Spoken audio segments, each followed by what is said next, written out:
Lots to talk about today. Given that warships are on their way to Venezuela, I'm going to question this narrative around Venezuela. The US stock market is totally in a bubble and people are starting to clue in. Central bankers are meeting in Jackson's Hole. But first up, I thought this was interesting. Bugatti is sold out until 2029. Their new $4.5 million tourbillon is completely sold out. Who buys cars like this?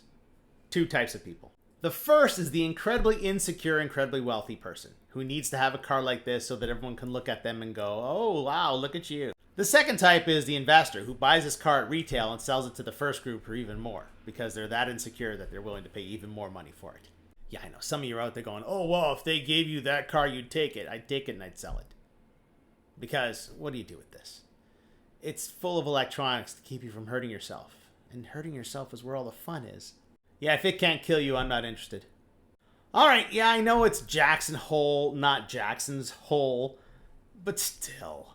Look, we're going to talk about what's happening over the next year, and it's going to be rate cuts. Why? Because there are too many people who are out of work. Those threats to the economy are threats to the currency, etc., etc., etc. Some people are super excited about this. Yeah, we should be excited because rate cuts are coming. But remember, it's going to take a while for those rate cuts to take effect.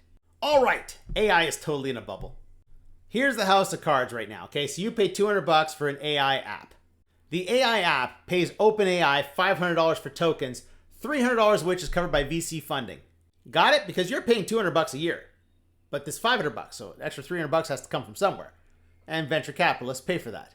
Then OpenAI pays Microsoft and Amazon $1,000 for a server, $500 of which is covered by VC funding. Then Amazon and Microsoft pay $10,000 to NVIDIA for their GPUs. But here's the problem. Small language models are more than enough for 99.9% of the requests coming down the pipe for AI apps. Those small language models are almost free. They can sit on your phone for next to nothing. Oh, they should sit on your phone for nothing pretty soon. So who's going to be paying $200 a year? And this whole thing's going to fall apart. Look, I'm not saying AI is not the future. AI is totally the future. But I lived through the dot-com era. The internet was the future. And it was. Can you imagine the world right now without the internet? Same thing's going to happen with AI. You won't be able to imagine a world without AI. But that doesn't mean that this model makes sense.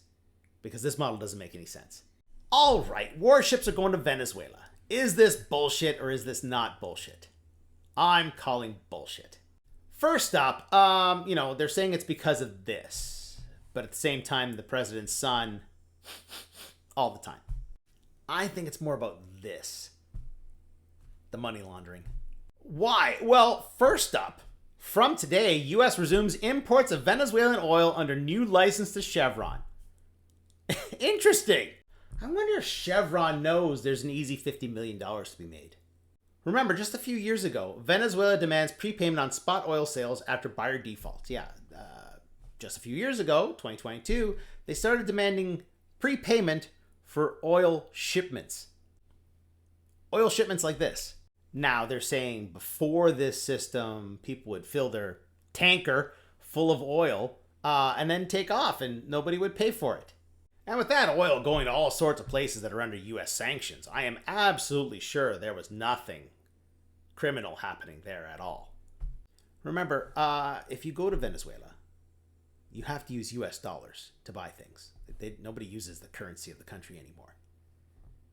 How are they getting the dollars? Just it's an honest question. How are the dollars getting there? Because there's a lot of dollars. There's a lot of dollars. Remember, in recent years, the United States has weaponized their dollar. And that's what got BRICS happening, right? Because a lot of these countries are under sanctions. And they can't quite use the US dollar properly. So now, BRICS launching QR code payments to avoid US dollar. Yeah, Indonesia and China are going to have a QR code system so that they can just do easier exchanges between their own currencies without having to meddle with the US dollar at all. When BRICS came out, no one thought the US would lose reserve currency status. I mean, it would take an enormous amount of incompetency to lose reserve currency status. Fast forward to today, and the United States dollar is falling at its fastest rate since the Nixon shock. Since Venezuela is doing this, and this here reduces the power of sanctions, reduced power of sanctions reduces the value of the US dollar. So yeah, I don't think this has anything to do with that and has everything to do with this. Especially since this is still happening.